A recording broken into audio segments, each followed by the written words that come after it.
इससे जब हम लोग कुछ क्वेश्चन करते हैं, ये सारा क्वेश्चन जो है वो प्रीवियस ईयर जेईई मेन में आया हुआ है। जेईई मेन का जो क्वेश्चन होता है वो एडवांस के रिस्पेक्ट में बहुत ही आसान होता है। अगर आपको कॉन्सेप्ट ठीक से आता है, फार्मूलाज ठीक से याद है और फार्मूलाज को अप्लाई करना आता है तो क्वेश्चन आप आराम से कर सकते हैं। ठीक है, देखते हैं। क्वेश्चन नंबर 1 कहता है the length of a simple pendulum executing SHM is increased by 21%। कोई पेंडुलम है, इसका लेंथ 21% से इंक्रीज करते हैं। The percentage increase in the time period of the pendulum is what. तो कहता है टाइम पीरियड कितना परसेंट से चेंज कर जाएगा, इंक्रीज कर जाएगा। अगर आपका फ्रेम रेस्ट में है तो इसका टाइम पीरियड आप जानते हैं 2 pi under root L by G होता है। अब कहता है लेंथ इज इंक्रीज्ड बाय 21%, तो कह सकते हैं T dash is equal to 2 pi under root L plus 21 upon 100 into L divided by G, ऐसा लिख सकते हैं। अगर ये दोनों को हम डिवाइड करते हैं, cancel out, it becomes 100 upon 121 under root, right. इसको करते हैं आपका अंडर रूट तो आएगा 10 अपॉन 11। आपका टी डैश होगा, आप कह सकते हैं guys T dash is equal to 11 upon 10 T, that is your 1.1 T. ये आ गया। मिस पहले के रिस्पेक्ट टू टाइम पीरियड 1.1 से बढ़ जाएगा। निकालना है हमें percentage increase in the time period. Percentage increase निकालना, ये तो टाइम पीरियड बढ़ गया पहले के रिस्पेक्ट में, तो परसेंटेज इंक्रीज निकालना जानते हैं आप, T dash minus T divided by T into 100%। यही होगा आपका परसेंटेज इंक्रीज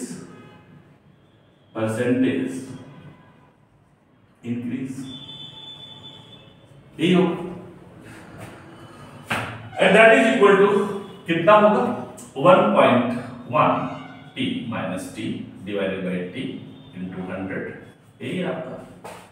अब इसे कर सकते हैं 0.1 टी अपॉन टी इनटू 100, ये कैंसिल आउट हो गया, that is 10, answer is your 10%। Next question कहता है the ratio of maximum acceleration to the maximum velocity of a simple harmonic motion is 10 per second। दिया हुआ है maximum acceleration if max upon maximum velocity v max that is given 10। तो यहां से निकाल सकते हैं आप f max कितना होता है, आप जानते हैं f max is, आप जानते हैं एक्सेलरेशन में हम थोड़ा बता दूं, acceleration f equal to minus a omega square sine omega T plus five, इस तरह से कुछ होता है। a sin omega T plus five equal to minus omega square x लिख सकते हैं, तो f max is equal to आ जाएगा omega square a minus represents in opposite direction, so that is your omega square a divided by omega a v max होता है, and that is 10। Omega is cancelled out, a is cancelled out, implies angular velocity आपका आ गया 10। Angular velocity 10 आ गया, हमें निकालना है f max। f max निकालना है, अगर हमें v max का वैल्यू मिल जाता है, we get f max। आप जानते हैं v max के लिए फॉर्मूला आपके पास होता है omega a, we have the value of omega, if we are getting the value of amplitude we will get the answer, और एम्पलीट्यूड के लिए आपके पास इक्वेशन है x equal to a sin omega t plus five. x क्या है अब देखते हैं आगे। at t is equal to 0 the displacement is 5 meter। एक कोई पार्टिकल ऐसे चल फॉर्म कर रहा है, this is the mean position, suppose इसका एम्पलीट्यूड a है। अब कहता है t equal to 0 the displacement is 5 meter। Suppose particle यहीं से चलना शुरू करता है, p is the point where t is equal to 0, और कहता है यहीं से चलना शुरू करता है, initial phase is pi by 4, यहां से शुरू करता है मीन पोजीशन से, इस पोजीशन पे इसका फेज कांस्टेंट जो है पाई बाय 4 है, that is also called epoch. Getting it? तो हमें निकालना है व्हाट इज मैक्सिमम एक्सेलरेशन। तो इस केस में x कितना हो गया आपका, x दिया हुआ है इसमें कितना 5 metre, this is 5 metre. 5 metre के डिस्टेंस पे फेज कांस्टेंट है पाई बाय 4। तो x is 5 is equal to a sin omega is given that is 10 time 0 second में फेज कितना दिया हुआ पाई बाय 4। आप इसे इस तरह से लिख सकते हैं, implies 5 is equal to a sin 45 is equal to a sin 45 is 1 by root 2 implies a is 5 root 2।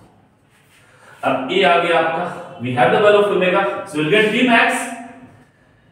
Vmax is equal to omega into a, omega is 10 and a is 5 root 2, so it becomes 50 root 2, that is Vmax। अब Vmax आ गया तो Fmax निकाल सकते हैं, hence Fmax is equal to 10 into 50 root 2 is equal to 500 root 2, this is the answer।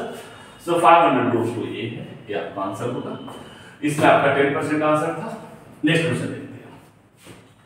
एक कहता है simple pendulum of length 1 metre is oscillating with angular frequency of 10 radian per second. एक कहता है कोई सिंपल पेंडुलम है, वो oscillate कर रहा है इस तरह से ऑसिलेट कर रहा है। इस केस में एंगुलर फ्रीक्वेंसी दिया हुआ इसका 10 रेडियन पर सेकंड। यस, इसका एंगुलर फ्रीक्वेंसी दिया हुआ, आप जानते हैं ओमेगा इज 2 पाई m, तो आप चाहें तो फ्रीक्वेंसी भी निकाल सकते हैं अगर उस तरह का क्वेश्चन पूछता है तो।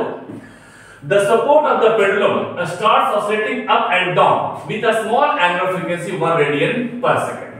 अब कहता है पेंडुलम, आप जानते हैं t is equal to 2 pi under root l by g कब होता है, जब आपका फ्रेम रेस्ट में है। अब कहता है फ्रेम ऊपर से नीचे हो रहा है और ऑसिलेट भी कर रहा है। सपोज यहां से यहां आ जाता है फ्रेम, दैट इज एम्पलीट्यूड। तो कहते हैं support of the pendulum starts oscillating up and down with a small angular frequency. यहां से यहां जो आ रहा है इसका एंगुलर फ्रीक्वेंसी दिया हुआ 1 radian per second, that is given, and the amplitude of 10 power -2 metre. A amplitude दिया हुआ है आपका 10 टू द पावर -2 मीटर, ऐसा कुछ दिया हुआ है। The relative change in angular frequency of the pendulum is, तो इस फ्रेम को ऊपर नीचे मूव करने से एंगुलर फ्रीक्वेंसी पे आपका क्या फर्क पड़ेगा। आप जानते हैं n is equal to 1/2 pi under root g by l, reciprocal of time period. और आप ये जानते हो omega is equal to 2 pi m, तो n की जगह पे पुट कर सकते हैं ओमेगा अपॉन 2 pi, ये वैल्यू पुट कीजिए तो ये कितना हो जाएगा, omega upon 2 pi is equal to 1/2 pi under root g upon l। ये कैंसिल होगा तो आपका इक्वेशन आ जाएगा omega is equal to under root g by l। अब यहां क्या करें, जब रेस्ट में था फ्रेम तब एक फार्मूला होगा।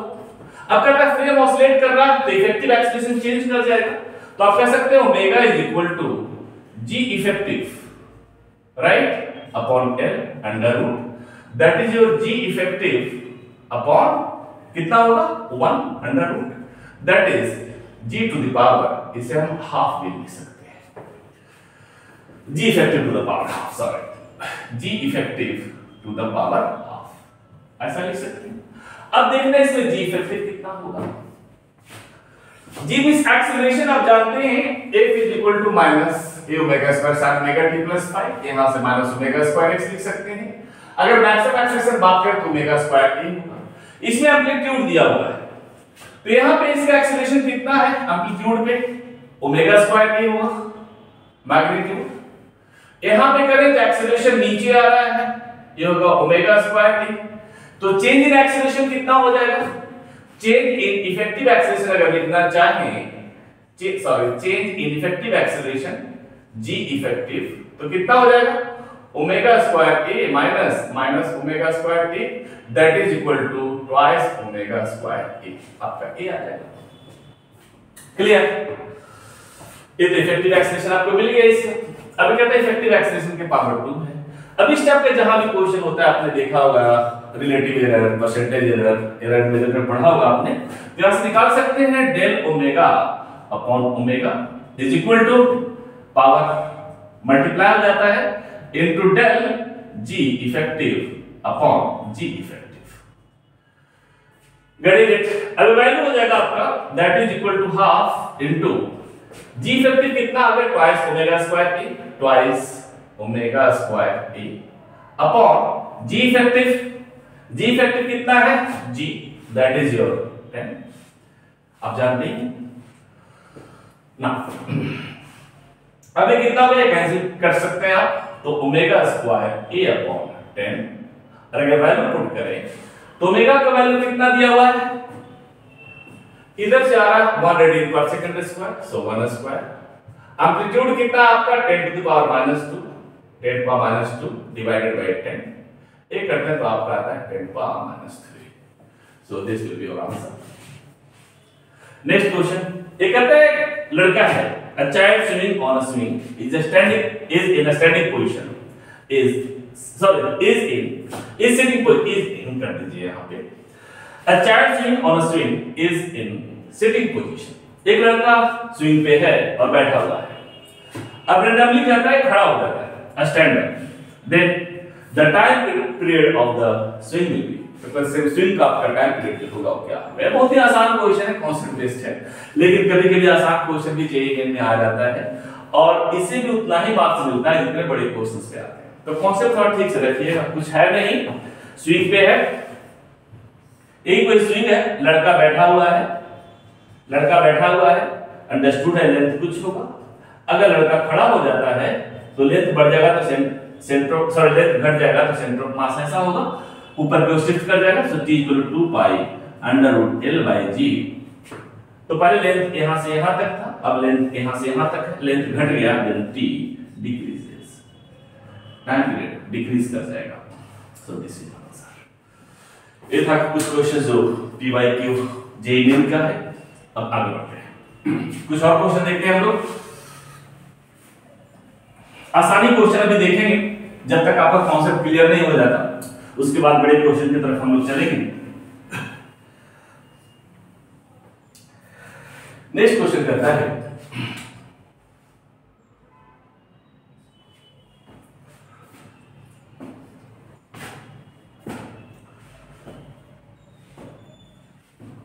a simple pendulum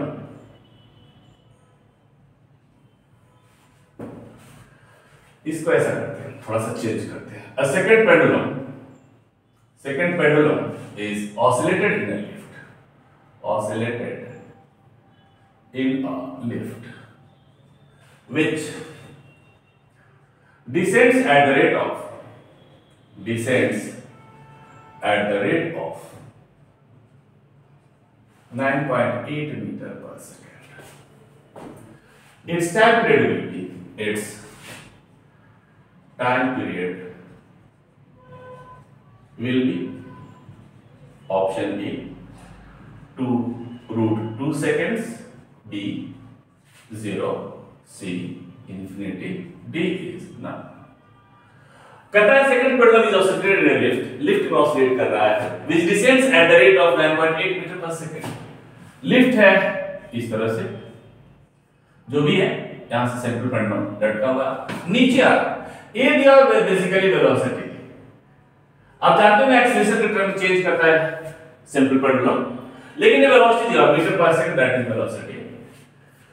तो इसका कोई इससे रिलेशन है नहीं क्योंकि एक्सीलरेशन दिया हुआ नहीं। अगर एक्सीलरेशन दिया हुआ होता तब भी एक क्वेश्चन है सेकंड पेंडुलम का। सेकंड पेंडुलम मींस ऐसा सिंपल पेंडुलम जो किसी भी कंडीशन में जिसका टाइम पीरियड 2 सेकंड है उसे हम बोलते हैं सेकंड पेंडुलम। अंडरस्टूड है? सेकंड पेंडुलम तो कंडीशन कुछ भी हो, लिफ्ट ऑसिलेट करे, अपवर्ड डाउनवर्ड हॉरिजॉन्टली, कैसे भी कोई सिस्टम अगर एक्सीलरेट कर रहा हो उस केस में से कोई फर्क नहीं पड़ता, राइट। सेकंड पेंडुलम कहता है कि टाइम पीरियड स्ट्रिक्टली 2 सेकंड होगा, so answer is non, that is your 2 second. Next question, a simple pendulum is oscillated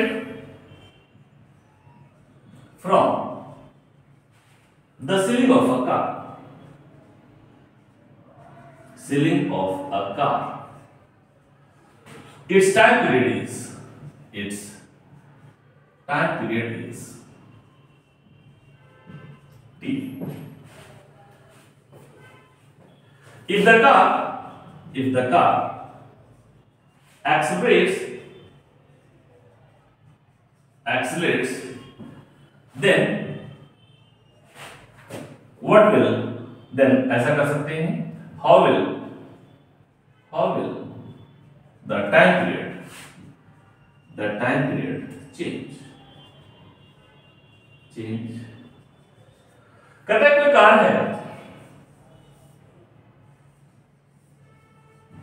है, इसे सिंपल पेंडुलम में टकरा है, एल लेंथ सपोज, तो इसका कितना होगा, time period is equal to 2 pi under root L by G. ये जब कार रेस्ट में है तो इसका फ्रेम भी रेस्ट में है।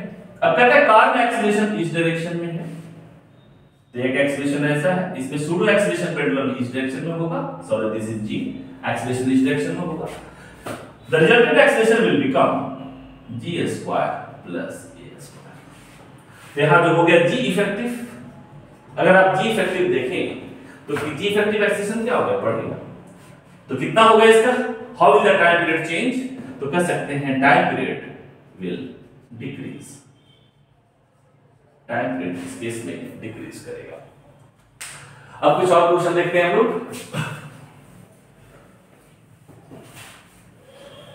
आसान क्वेश्चन अभी करेंगे।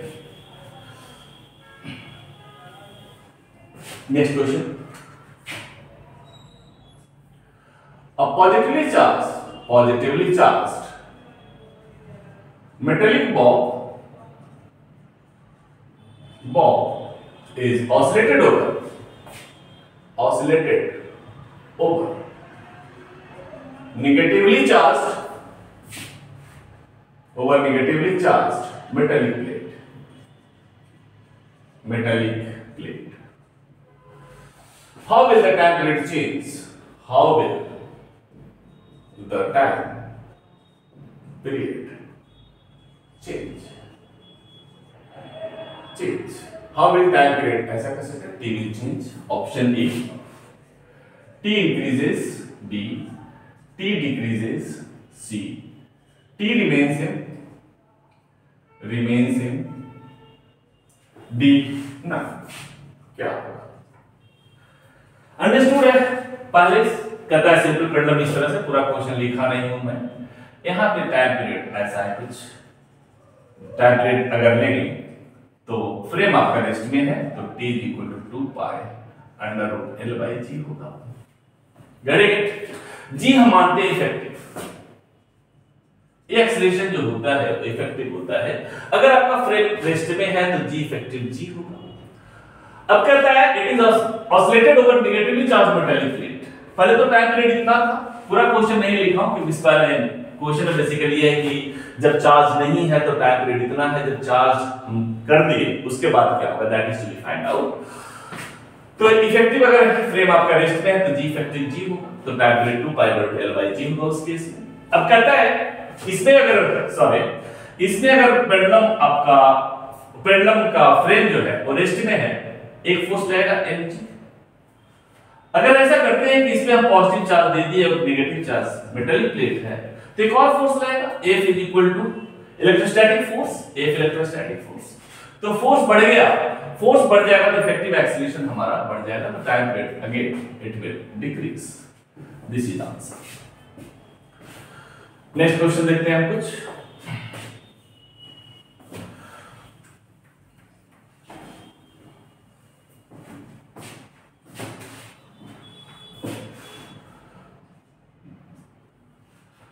when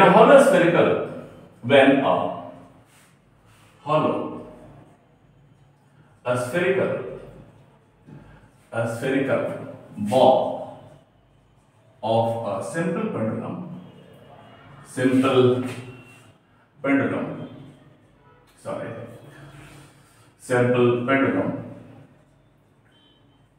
completely filled with liquid is allowed to flow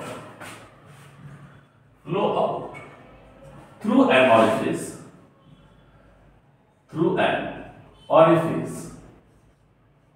at its bottom performs SHM.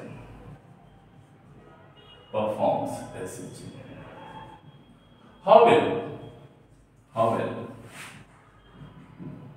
time period T vary? Option A कहता है T increases, B T decreases, C T first increases then decreases and maximum when half filled and minimum when fulfilled